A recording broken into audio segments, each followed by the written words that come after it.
Welcome back to Lavader's Funhouse. Today I'm here to present you with a performance from our goody old pal Hakim. We haven't heard from him much on the channel since he basically denied the Tiananmen Square massacre. You can watch the response to that one up there. So I am happy we are revisiting him once more. This one is gonna encompass a more recent video of his called "Why Did People Defect from Eastern Europe to the West?" And the thumbnail shows arrows from Eastern Germany going over to the West. Yeah, if you know even a little thing or two about Hakim, you can probably guess in which direction this video will be going. Now, being the charitable guy that I am, I recognize that there may be some nuances here and there many people are missing. I'm not the right-wing type to go all out, "Herder, Communism, Venezuela, 100 billion dead." So I am actually curious to see what kind of arguments and things Hakim is gonna bring up here. So let's try to give him the benefit of the doubt here. But at the end of the day, I don't think it's the leaving part that most people are concerned about, but probably the part about building a giant-ass wall and directly sending people to an audience with God if they got too close to it. Probably just a hunch. I personally am betting on Hakim saying something along the lines of that CIA agents were coming down chimneys like Santa Claus and giving every family a copy of 1984 and an American flag, which somehow convinced them to flee to the West. If you think I am exaggerating here, I'm not. Tankies genuinely think of the CIA as this arch boogeyman that is responsible for all the death and destruction in the world. But again, let's start the video and see what our boy has to offer us. But first, picture this: you're at the airport connected to free Wi-Fi, scrolling through emails or watching videos. Seems harmless, right? Except that open network can expose everything you do, passwords, photos, even your location, to anyone with the right tools. That's exactly why you need private internet access, the VPN built to keep your digital life locked down, and the sponsor of today's video. It hides your IP address and encrypts every bit of data that leaves your device, protecting you from hackers, internet providers, and anyone else who wants a peek at your activity. For example, when I want to do some research and inevitably find myself on some sketchy websites, I know that private internet access has my back and will protect me from anyone that could be watching. And it gets even better. Ever try to watch a show that isn't available in your country? With private internet access, you can connect to servers in 91 countries and all 50 US states, so you can explore global content on Netflix, Disney+, Amazon Prime, and more without restrictions. For example, have you heard of Death by Lightning? It's a fantastic new Netflix series about James Garfield and his assassin, Charles Guiteau. But it's only available in about 20 countries. But with private internet access, that will not be a worry anymore. Just flick over to any one of those countries and you can start binge watching late into the night. I've got private internet access running on every device I own: Windows, macOS, Android, iOS, even Linux. One subscription protects unlimited devices, which means my entire setup from my laptop to my phone stays protected wherever I am. Private internet access has earned the trust of over 30 million users worldwide and is one of the few VPNs that's been independently audited by Deloitte and proven in court to uphold its no-logs policy. Your data stays private always. Right now, private internet access is offering you and all my other viewers an exclusive 83% discount. That's just $2.03 a month, plus 4 extra months free, all through my link piavpn.com/Lavader, which you'll find below. It's completely risk-free with a 30-day money-back guarantee and 24/7 support. So, if you care about your privacy, freedom, and security online, go to piavpn.com/Lavader and try private internet access today, because protecting your data shouldn't be optional. And I thank Private Internet Access for sponsoring this video. Hi there. Are you a defector? You could be. It all depends on how your government or that of your destination sees you. Where are you coming from? Where are you going? Why? All these factors and more determine whether you fall into this nebulous group or not. Let's dig deeper. What is a defector exactly? Normally, you just go to the dictionary, look up the word, find out it's a noun that means someone who leaves a country, political party, etc., especially in order to join an opposing one, and go on with your day. But it's not that simple. That definition is neutral sounding, but it's coated in ideological baggage. One size defector is another's refugee, like how one size terrorist is another's resistance fighter. It's a matter of perspective and what you believe. Let's illustrate this with the German example. You'll find a deeper dive in an older video here. At times, the West likes to style anyone coming out of the Eastern Bloc, in this case from East to West Germany, as a defector fleeing communist persecution, when in reality most of them were economic migrants, regular people in search of a better life, not people seeking to join any opposition, necessarily. A necessary addendum, that doesn't mean East Germany did nothing wrong or that any country is perfect. There were serious political, economic, social, and other shortcomings. Innocent people were at times surveilled, others imprisoned. Not nearly as much as happens in the modern US or EU, but that's a conversation on perspective that we can bother with at another time, or by watching this video here. Otherwise, refer to the book recommendations at the end of the video.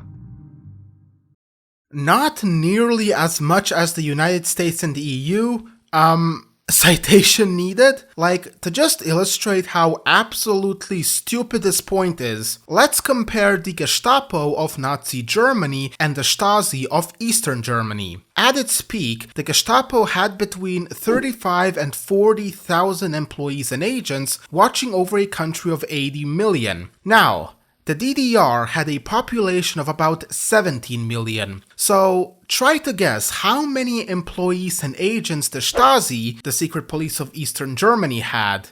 A little over 100,000, more than double the size of the Gestapo for, again, only 17 million people. And this is comparing it to fucking Nazi Germany. If you want to make that comparison with modern Western nations, it would literally be hydrogen bomb versus coughing baby. Like, okay, the nations aren't completely innocent, most notably how one tweet calling a politician fat could get you a house search in Germany, but at least they don't plant bugging devices in your door and actively listen to every word that comes out of your mouth. But regarding his other point, I actually kinda agree with it. One side's defector is another side's refugee, one side's terrorist is another side's freedom fighter, so on and so forth. He is actually kinda right about this. Perspectives can shift, and most definitely, it depends from which point of view you are looking at it. But the problem I have with this is the economic refugee part of it and the whole defector thing. I don't even know where to start with this one. Do you ever have those moments where, like, someone says something that at first you don't even know how to debunk? Basically what I am feeling right now, but let me try.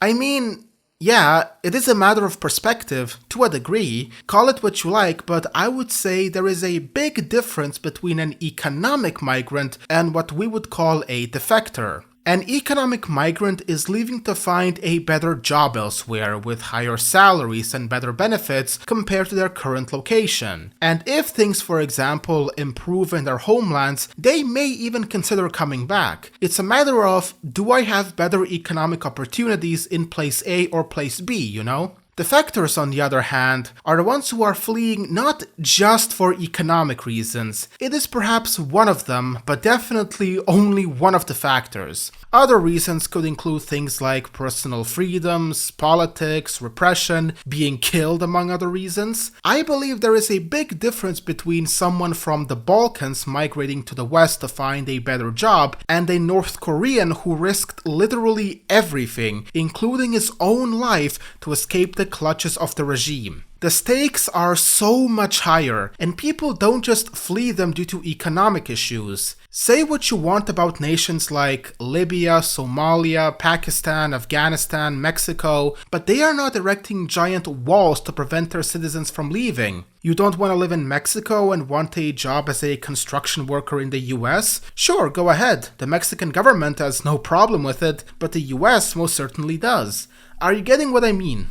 And by definition, those people who are fleeing nations like North Korea and East Germany are defectors, because it's that political repression and policy that is keeping those people in, and they want to leave in defiance of the state. It's not the same as an economic migrant coming from Africa or South America who actively seeks to come to the West with no one really preventing them from going on a state level. It's not that simple. He's basically poisoning the well already by saying that there is no real difference between people who flee from totalitarian states and economic migrants. Before the Berlin Wall was built, East Germany saw 2.5 million citizens emigrate to the West between 1949 and 1961. This caused serious problems for the GDR in terms of labor shortages and brain drain. There were many reasons why someone left, especially in the early period, up to the early 50s, from uncomfortable Nazi connections pre-defeat in 1945 to standing to lose too much financially from the change in socioeconomic system. The people who left after this early period, on the other hand, were provided a world-class education and vocational schooling, such that by the end of the 1980s, 95% of students attended schools that provided them a 10-year school-leaving certificate, basically the equivalent of an American high school diploma. Comparatively, in the modern US, the percentage of high school graduates hovers around the mid-80s, and this figure was even lower in the 1980s. A significant amount of those Germans would continue on to university. Since all of that was provided to students for free, it represents a significant investment, one which they expect a return in the form of productive labor contributed to that society, as do nearly all societies. If that person emigrates, that investment and experience is lost and another country will reap the benefit. In short, labor loss and brain drain. From this perspective, it's not hard to understand why most nations generally discourage or make it hard to immigrate, and is part of why the GDR commissioned the building of the 155-kilometer Berlin Wall in 1961. I'll just say that, to some degree, I really feel bad for Eastern Germany. It's completely wrong to say that the DDR suffered only because of communism. You see, the industrial heartland of Germany was always the Rhineland, and it was an incredibly important economic area for the nation, as it also sustained some of the other parts of the country that were more rural with little industrialization. Eastern Germany was one of those regions, and when Germany was split in two, this was basically the economic equivalent of a person with a walking disability suddenly having their clutches taken away while they were walking. Now, the only area of Eastern Germany that had some kind of industrial capacity was the region of Silesia, with the city of Breslau, but that was given to Poland. And then, don't even get me started on the fact that the Red Army basically pillaged the East German countryside Genghis Khan style and then transferred all the important valuables to Moscow. Correction.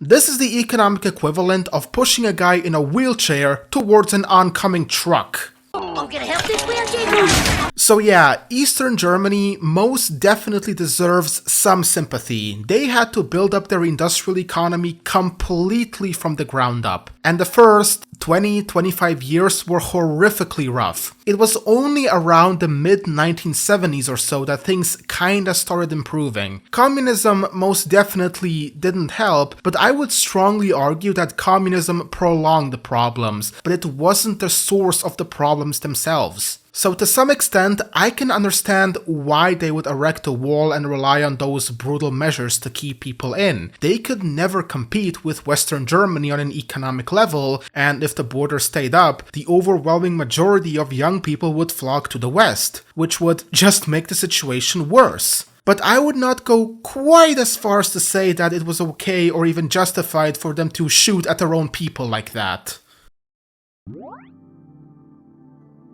After World War I, the Russian Revolution and Civil War, the Soviet state began managing migration. Aristocrats and bourgeois emigres left while hundreds of communist intellectuals and thousands of Western workers arrived to help build this new society. Soviet policy emphasized revolutionary solidarity and security, keeping immigration open on internationalist and not purely economic grounds. By the early 1920s and early 1930s, these policies offered many foreigners an alternative to the collapsing capitalist system. The economic conditions facing the American working class during most of the 1930s were absolutely abysmal. Following the 1929 stock market crash, unemployment reached unprecedented levels of at least 25%, 13 million Americans deprived of livelihood. This was visible across the country as makeshift settlements known as Hoovervilles, while millions stood in seemingly endless bread lines and packed soup kitchens to survive. Unsurprisingly, many workers began looking elsewhere for opportunities to support themselves and their families. So many people left the US that, for the first and only time in its history, there was a net negative migration. More people leaving than entering the US. Now, I will talk about this point a little more in a second, but I just found something a little funny here. Take a look at the source Hakim is quoting here in this section. The Forsaken, from the Great Depression to the Gulags, Hope and Betrayal in Stalin's Russia. Are you sure you want to be using that source for your point here, Mr. Hakim? And I actually tracked down the PDF of this book, found it interesting, and I had a little look in there. It will be coming up again, I promise you that. On the side cover of the book it says, quote, "Of all the great movements of population to and from the United States, the least heralded is the migration in the depths of the Depression of the 1930s of thousands of men, women and children to Stalin's Russia. Where capitalism had failed, communism promised dignity for the working man, racial equality and honest labor. What in fact awaited them was the most monstrous betrayal." So, apparently the Americans that were so desperate for a job during the Great Depression that they went to Stalin's Russia weren't exactly treated wholesome chungas. Is Hakim even gonna address the elephant in the room when dropping a source like that? Yeah, probably not. Between January and August 1931 alone, Amtorg, the Soviet Union's trade agency, received over 100,000 immigration applications from Americans who represented a wide cross-section of American technical expertise: engineers, industrial workers, teachers, and agricultural specialists. This is proof of just how popular socialism was at this time in America. Hundreds of thousands of people were comfortable expressing their interest in emigrating to the USSR and actually doing it. This may be just my personal opinion, but I think the main reason for them wanting to move to the Soviet Union had less to do with their fascination of the socialist experiment and more so to do with the fact that they were unemployed and living in a rundown shack with a rat and cockroach respectively called Jamal and Tyrone. Actually, that isn't even my own personal opinion. The source Hakim himself cited says that the very first reason for emigration was unemployment, and the whole socialism thing was dead last. Extreme poverty and unemployment can make people consider every kind of nuclear option, even moving to nations like Stalinist Russia. The arriving specialists encountered a society undergoing rapid transformation. Between 20 and 150 American technicians arrived daily at Moscow's Belaruski station, including miners from multiple states, steelworkers from industrial centers, and various skilled tradespeople. The enthusiastic response initially created logistical challenges, with housing shortages in major cities already experiencing population growth from internal migration. Even amid those pressures, the city's international community quickly mobilized a suit for cultural and educational resources to help them settle and become productive members of Soviet society. A newspaper which already served as a hub for foreign correspondents organized intensive Russian language classes for all newcomers, covering everything from basic conversational skills to specialized terminology for engineers, miners, and factory workers, ensuring that these technicians could read technical manuals, attend meetings, and navigate bureaucratic procedures. Additionally, Soviet radio launched a parallel program of English language broadcasts that featured lessons on Soviet political and economic policy, explanations of the 5-year plan's objectives, and cultural segments that introduced listeners to American customs, encouraging a two-way flow of cultural exchange of sorts. Wholesome. Very wholesome. Stalin has won the internet for today, and this post got 50,000 upvotes on r/wholesome. Now, on a serious note, everything Hakim said here is true, but what he is missing to mention is the little fine print that was written at the bottom of the contract when Americans moved to the Soviet Union, which kind of puts all this in a completely different light. Actually, let me read out what Hakim's source of the day says. Quote, "More usually, the Americans who arrived in Russia had their passports confiscated, and those whose initial fervor had quickly dimmed soon discovered they were on their own. In 1933, the United States still had no diplomatic presence in the Soviet Union, and after a while the American reporters simply shrugged their shoulders and offered not much more than sympathy. Privately, they had already coined a name for these people. They became known as captured Americans. American passports are stolen at every opportunity, as they can be sold to the Soviet government at a good price. Passports thus obtained by confiscation or theft are used for fraudulent entry of communists into the United States. The photograph is removed and a photograph of the communist user is substituted, who enters the United States under the name of the former owner. Counterfeit passports have also been used for the same purpose to some extent, but the genuine passport, altered as described, is greatly preferred." So, When the Americans entered the Soviet Union, they were pressured to accept Soviet citizenship, and if they refused, there was a high chance that their passport would get confiscated or stolen, then sold to the Soviet government, which they would then utilize to get communist infiltrators into the United States. I have only one question. What in the actual was going through Hakim's mind here? Why would you use a source like that to make your point? He would have been better off citing one of his favorite tanky books, but no, he chose the one with the name The Forsaken for his pro-Soviet argument. It's like he only read the introduction of the thing and discarded the actual detailed chapters and then said,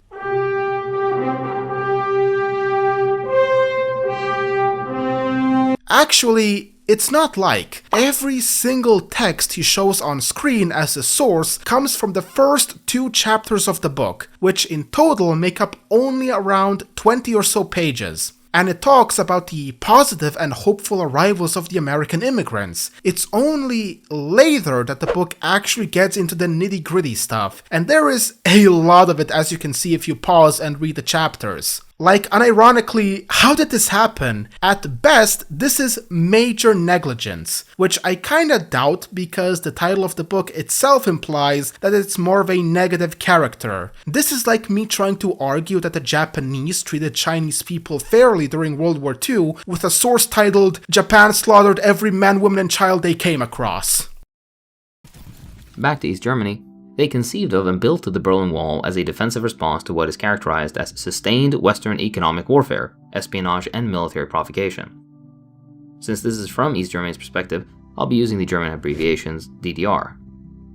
Historical context is critical. The DDR was created in October 1949 as a direct response to the West's surprise introduction of a separate currency in the summer and the creation of the Federal Republic in September. The Federal Republic of Germany initiated a steel export embargo in 1950, followed by a complete ban on intra-German East-West trade in 1951, including anthracite coal, upon which the DDR was heavily reliant, in a deliberate attempt to severely stunt its economic development. Let's think outside the box a moment here. Okay, so Eastern Germany was relying on materials from the West, and then Western Germany imposed an embargo and hindered the industrialization of the DDR. Okay, makes sense. But my question is, where the hell is the Soviet Union? Like, yeah, the West had a genuine geopolitical reason for doing that. East Germany was part of the enemy bloc. But the DDR and the Soviet Union were literally on the same side. Why weren't they doing anything? Actually, in this early stage, it was the Soviet Union that was hindering the development of Eastern Germany, a lot more than the West. Albert Ritschl wrote a paper on this topic called The Roots of Economic Failure: What Explains East Germany's Falling Behind Between 1945 and 1950. And in there, he makes it clear that any actual industry Eastern Germany had left was dismantled by the Soviets at a much greater scale than West Germany. And then, on top of that, East Germany was paying reparations to the Soviets. And that, according to one source he cites, the dismantlement could have cost up to 30% of East Germany's industrial stock. In the conclusion of the paper, he also wrote that the reparations East Germany had to pay were, quote, crippling and reduced the capital-labor ratio in industry by approximately a third. And it was only in 1955 that Eastern Germany and the Soviet Union signed a treaty on relations. I don't know about you, but I think the whole reparations and dismantlement of industry had a much stronger impact on the underdevelopment than that West German embargo on raw materials. Hakim makes it seem like it was only the West that was getting in East Germany's way of a socialist paradise. If the West was a rock the DDR tripped on, the Soviet Union was also the rock, but with a 50 feet deep hole in front of it with rusty nails at the bottom. Despite all of this, and contrary to Western Red Scare propaganda, the DDR built a remarkable society. It carried out an actual denazification process, in stark contrast to the West, where many Nazis simply swapped their swastika for a black eagle and continued to occupy influential government positions. The DDR also changed the learning process and curricula to overcome extreme inequity in education, as well as entrenched class, gender, and urban-rural conflicts. A fully comprehensive school system with a national curriculum was created that abolished the old grammar school system that favored elites.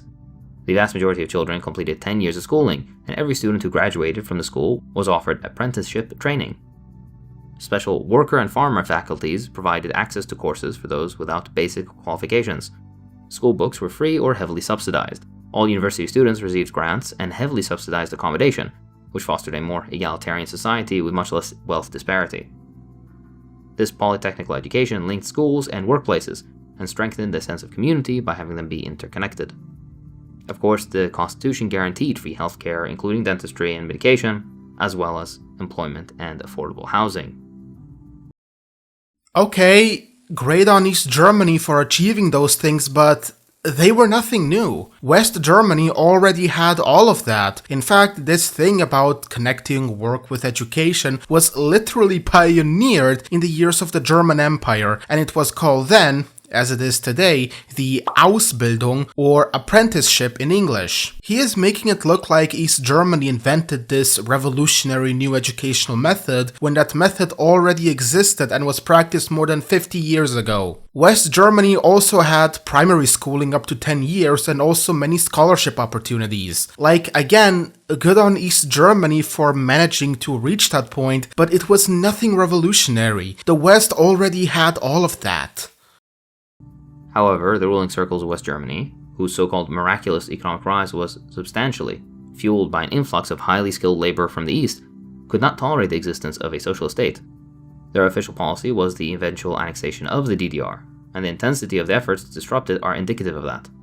The leaders of West Berlin have said they want to be the disturber of peace, a poorly veiled threat, while the mayor, Willy Brandt, said that West Berlin was meant to be a thorn in the side of the DDR. They backed up that rhetoric by becoming a center of provocation, harboring many espionage organizations planning and carrying out the sabotage campaigns that targeted DDR residents working in West Berlin, which required a governmental response. Yeah, West Germany had a One Germany policy which aimed to annex the DDR. You wanna know who else had a One Germany policy?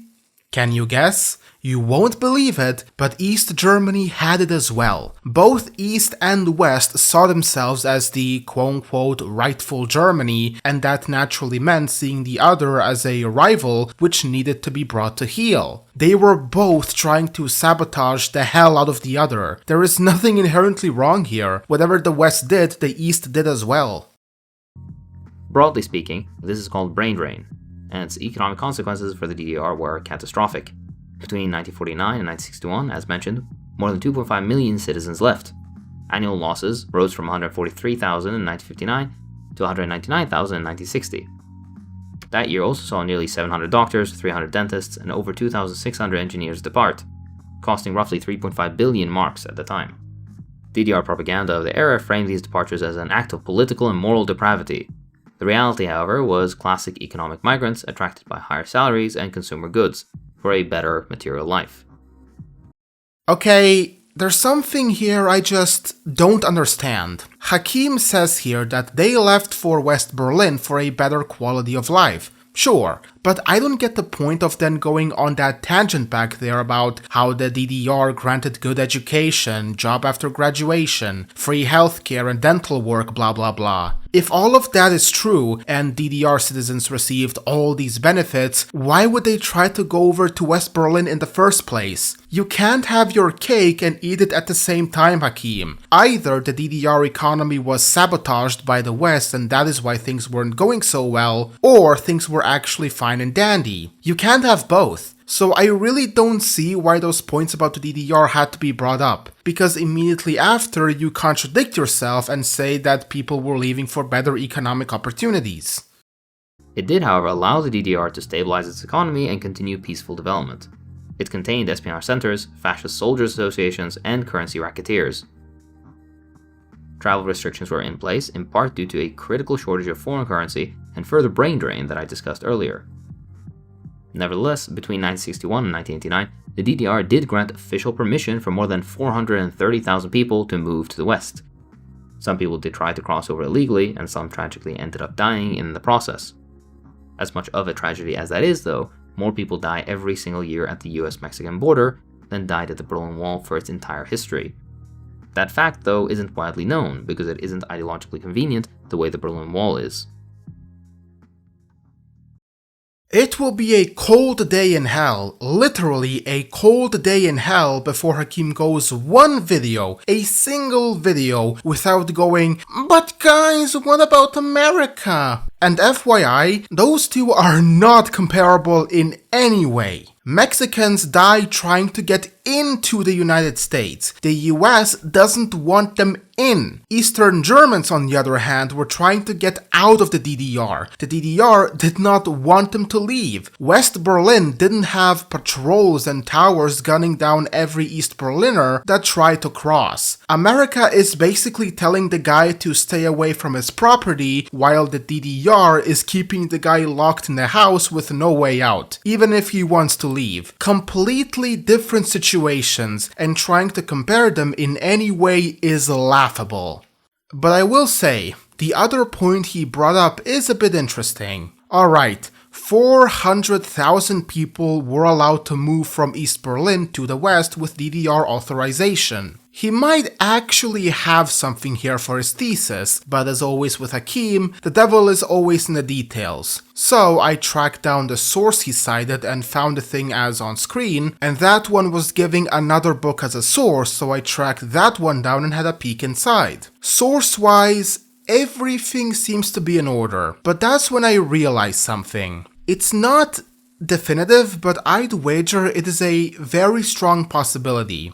Who exactly were those 400k that were allowed to leave? Like, do we have any more info about them?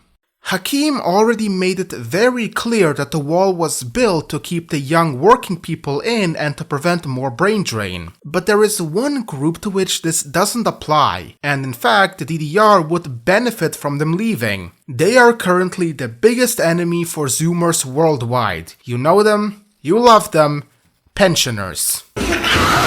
I mean, just think about it. They are basically dead weight on a state level. They don't contribute much to the economy in terms of labor, and the state has to provide them with a monthly pension. Hell, if there is one group that would be allowed to leave, it's them, and the state would in turn manage to save up a few bucks here and there compared to the young and educated leaving. Again, this is just my conspiracy theory, but it's definitely not out of the question, and again, taking into account the reason for the wall being built in the first place would also, to some extent, seem plausible. I tried searching for any info regarding those 400k, specifically the age group, but to no avail. The only one available is from 1989, which is also the year the wall fell, so I would call that one a bit misleading, and it's only for the year 1989. So I guess we are at an impasse. We have no further information on those people, and there is a good case to be made that at least the majority of those guys were pensioners. So I am willing to call this one a draw.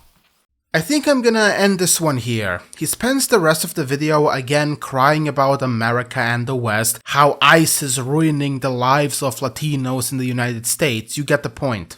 This is arguably marginally better than America with its long history of racist and politically motivated immigration policies that sought, and seek to this day, to exploit the desperate people looking for a better life, only to deny them when it's convenient, as is the case with ICE. The overarching point of this video is that there is no difference between people from third world countries moving to the West and people moving from the Eastern Bloc to the West, and that people single out those moving from the Eastern Bloc in order to paint an anti-communist narrative. Yes, the DDR may have been shooting at their own people trying to move to the other side of Berlin, but have you considered ICE and the poor Latins at the Mexican border? There is no difference between the two, chud. Hypocrite much, sir? Like again, his entire point crumbles when you point out the fact that one side doesn't want people coming in and the other doesn't want people getting out. It's so stupid. Well, that is all for today, folks, and remember, stay chuddy. Thanks to all the glorious people on Patreon who are supporting me in these endeavors. That really helps me out a lot. Anyway, bye-bye.